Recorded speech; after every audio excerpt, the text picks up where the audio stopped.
Hi guys, இன்றைக்கி அண்ணா நகரில் இருக்கிற சாம்கோ ரெஸ்டாரண்ட்டுக்கு தான் போயிருந்தோம். அங்கே இருக்க ஃபுட் ரிவ்யூ நான் பண்ணி சொல்கிறேன் எப்படி இருக்குன்னு. போனோன்னே அங்கே ஸ்டார்ட்டர்ஸ் ஆர்டர் பண்ணியிருந்தோம். வேறு லெவலாக இருந்தது கைஸ். அந்த சிக்கன் ஸ்டிக்கு சூப்பராக இருந்தது. அதுக்கப்புறம் அந்த மட்டன் ரிப்ஸ் வேறு லெவல் கைஸ். நீங்களும் கண்டிப்பாக ட்ரை பண்ணி பாருங்கள். ஹுனாஃபா ப்ரான்ஸு வேறு லெவல் கைஸ். ஸ்டார்ட்டர்ஸில் ஆப்கானி மந்தி, அதுவும் மட்டன் பிரியாணியும் அதுவும் சூப்பராக இருந்தது.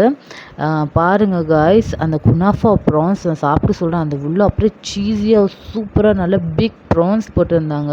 அதுக்கப்புறம் மட்டன் பிரியாணி, மட்டன் நல்லா சாஃப்டாக ஜூஸியாக. நீங்கள் மட்டன் பிரியாணி ஃபேனாக இருந்தீங்கன்னா கண்டிப்பாக போய் ட்ரை பண்ணி பாருங்கள் காய்ஸ். அந்த ஆப்கானி சிக்கன் சூப்பராக இருந்தது. அந்த மந்தியும் அல்டிமேட்டாக இருந்தது காய்ஸ். லாஸ்ட்டில் வெனிலா புட்டிங் கண்டிப்பாக ட்ரை பண்ணி பாருங்கள், சூப்பராக இருந்தது. நீங்களும் அண்ணா நகர் பக்கம் போனீங்கன்னா ட்ரை பண்ணி பாருங்கள். இந்த மாதிரி வீடியோஸ்க்காக என் சேனலை சப்ஸ்கிரைப் பண்ணிக்க. ஓகே காய்ஸ், பாய்.